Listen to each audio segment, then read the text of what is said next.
Hi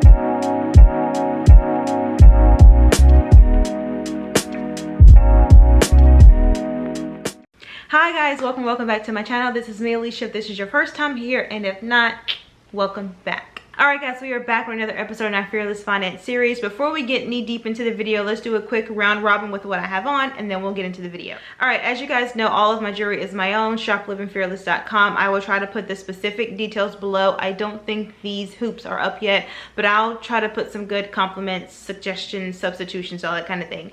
My hair is still in the same protective style. I did add some curly hair. This is the beach curl hair from Freetress. I will link that below as well as a tutorial to this style that I have in my head.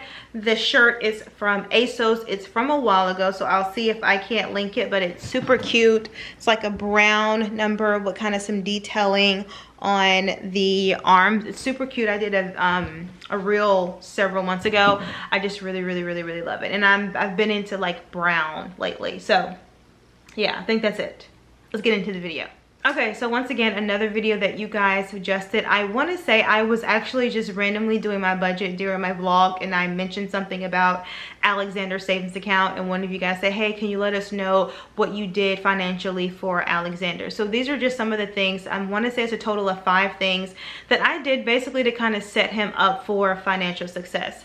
I don't know about you guys, but when I was growing up, that just wasn't something that was done for me, just simply because lack of knowledge and then lack of resources. My mom didn't physically have the extra funds to be able to do what I'm doing. My family just in generally just didn't have the general finance knowledge to be able to do what I'm doing. So these are just 5 things that I've learned, whether it's reading a magazine, reading an article, hearing it from someone who's already done it, that I've decided to implement for Alexander so that when he does get older, he's already on a really decent financial footprint. So let's just get into it. Okay, first things first, I took out a life insurance policy for him. I know sometimes, especially in the Black community, there's like, you took a life insurance policy out on me, you wanted it up? That's not the case.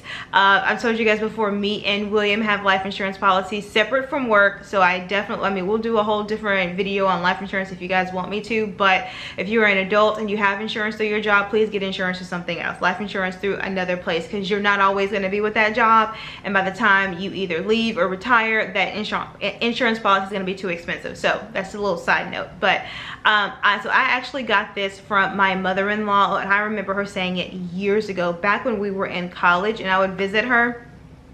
So her and her husband, my father-in-law, were pretty well off. They had really decent jobs. I feel like they also came from a family that had pretty decent knowledge. So what she said she did, and she did it to both of her children, was that as soon as they were born, or relatively younger, I'm saying under 2 or 3, she got a whole life insurance policy from them. And what a whole policy does is over time it grows cash value. So what happened was, when it came time for William to get ready to go to school, instead of them taking out a ton of money in loans, they were able to convert some of his life insurance policy into cash value for them to use for his school. I didn't think I mean, in college, I'm learning this, mind blown. Now I'm like literally deep diving down an insurance policy and see what it does. And some of them do have cash value that you can learn, that you can basically take from over time. So that's one of the immediate things that we did, get a whole life insurance policy. We personally went through Gerber because it was one of those where she'd also done through Gerber. She'd had a great experience. It was easy for them. It was basically an easy process for her. So considering I had never gotten cash value from a whole life insurance policy, I really just took her word from it, and we got a whole life insurance policy. It's one of those, like I said, it grows cash value over time. If you get it young enough, it's a pretty decent amount. We got a $50,000 life insurance policy for $35 a month. That to me is absolutely amazing. So that's one of the first things that we did, was take out a whole life insurance policy on him. Okay, 2 and 3 kind of mesh with each other, so I'll go ahead and give number 2. Number 2 was we updated not only our living will, but also the beneficiaries. We are each other's beneficiary, and then we have a proxy in case we were both unalive together. But when Alexander got here, we had to then update our will, and then one of the biggest things was we had to appoint a legal guardian.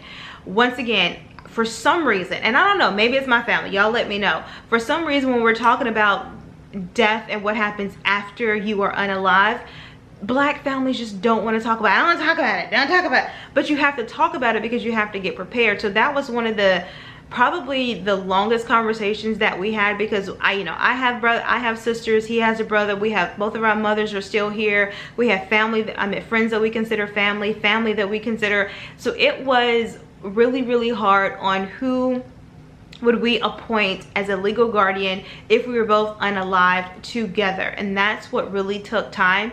And that's once we decided to that, once we came to that decision, we of course told the person, and then we had to go about changing things. We had to go about updating beneficiaries on our life insurance policies, on our 401ks. It takes time, but it's something that we realized that let's just go ahead and get it done now, because if we don't do it now, then we're probably going to forget about it later.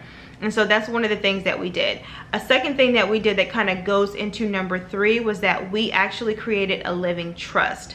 A trust is different than a will in that a trust gives you specific directions on how to treat your assets. So let's just say, for example, you decide, I am leaving my child $100,000.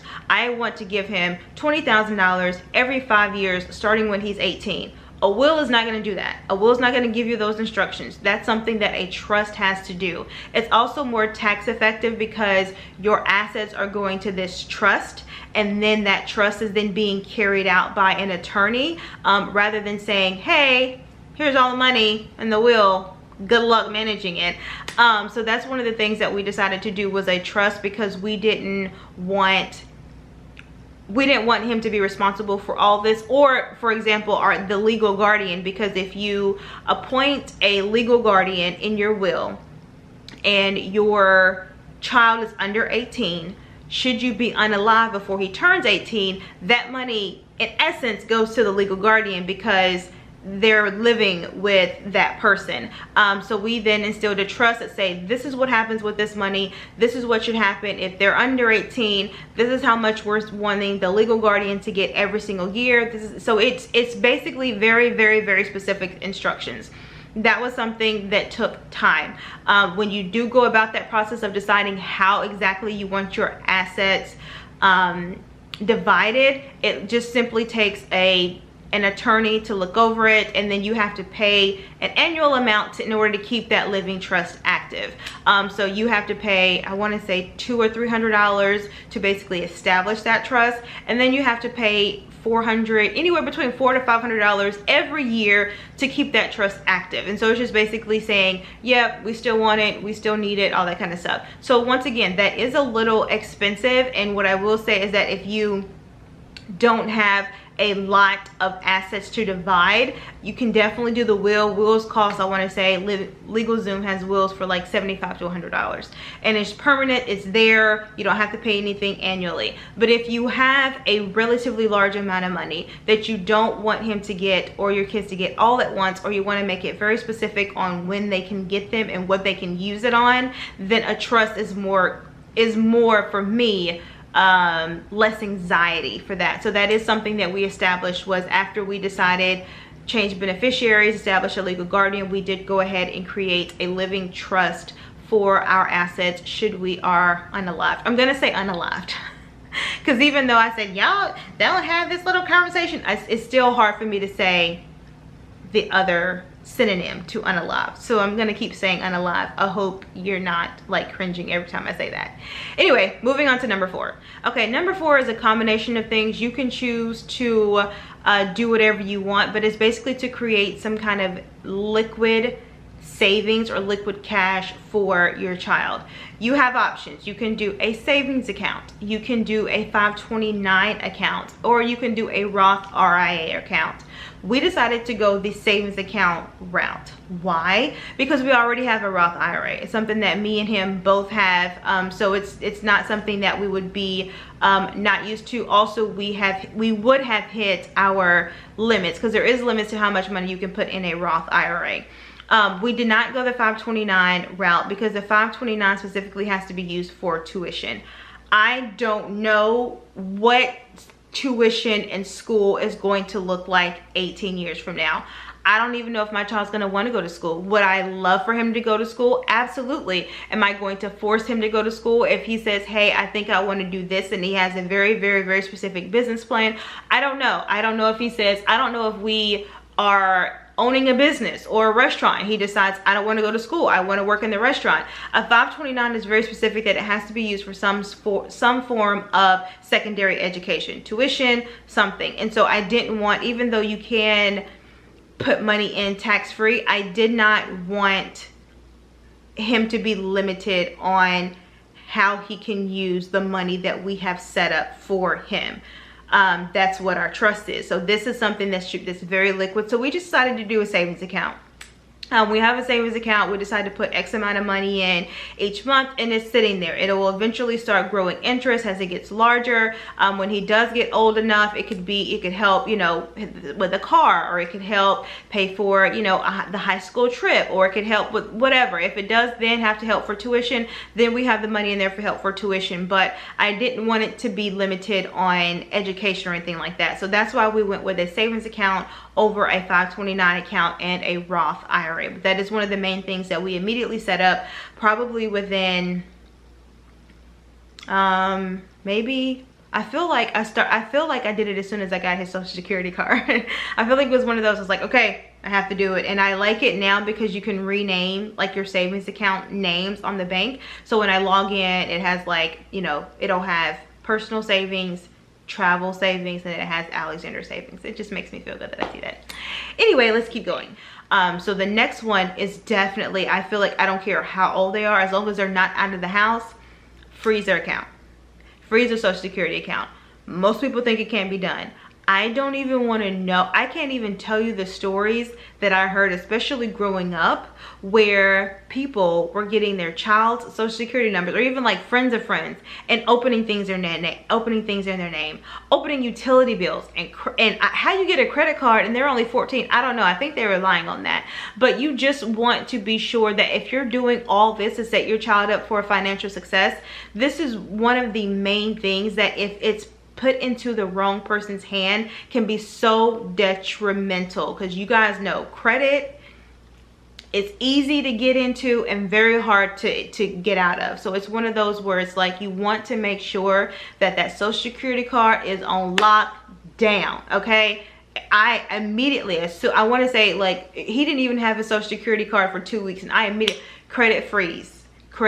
You do have to go through a couple of extra steps to verify that you are his legal guardian. I just had to send them a copy of my birth certificate to prove that you're their legal guardian in order to put a credit freeze. But put a credit freeze on it. There's no reason why anybody under 16 should have a non-credit freeze. Go ahead. It's something me and William do to our own, so it was easy for me to log on to my accounts, go ahead and add him, freeze it. Okay, I keep saying like this, like, why does this, why are you saying, why is this freeze for you, Alicia?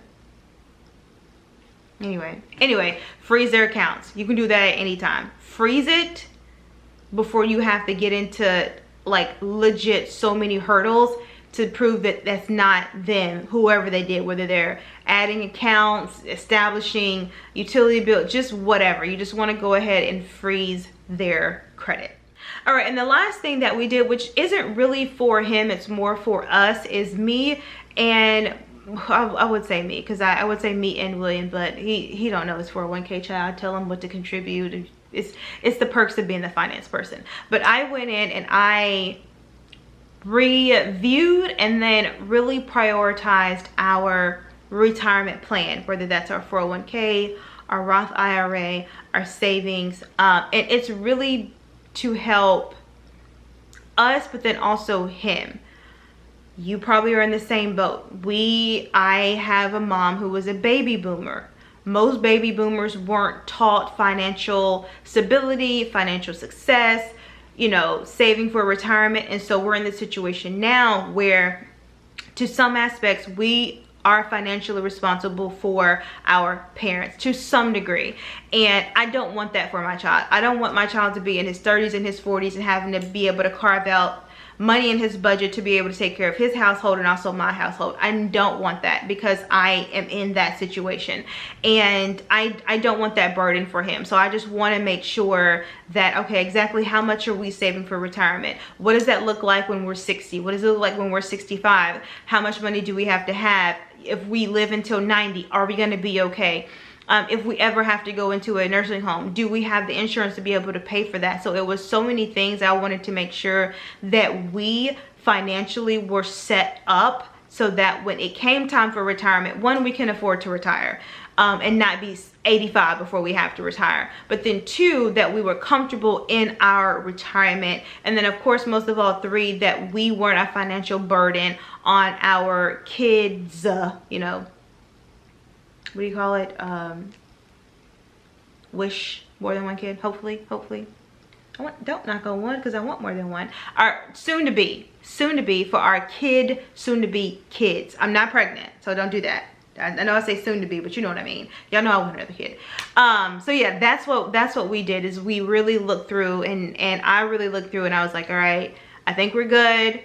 Kind of want to do this. I kind of want to do a little bit more for the Roth. So I really reviewed our finances. If you are unsure what it looks like, I would seek a financial advisor. I would seek a financial planner. There are so many things that you can do to set yourself up for retirement. I can give you guys a quick video spiel, and if you guys want me to, that could be the next Fearless Finance series on how I feel like I'm setting myself up for retirement, but without looking at your numbers, without looking at your contribution rate, without looking at what exactly you have in what index fund, it's hard for me to say, okay, I think you're good for retirement, or no, I think you need to do this. That's something that only a financial advisor and a financial planner can help you with. So definitely think it's great to invest in either one of those if you're concerned that, hey, I don't know if I'm saving enough for retirement, because they can do all the numbers that I just don't have the ability or the time to do. But I feel like it's definitely something 30s or early 40s you definitely should be seeking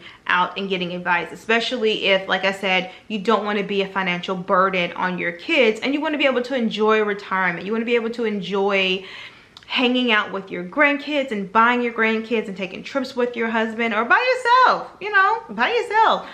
You just want to live comfortably, and working for, let's just say you start working at 25 and you're done by 65. Working for 40 years, anyone can do it. It just takes proper savings, advice, all that kind of things. This ain't a video about that, Alicia. This ain't this video.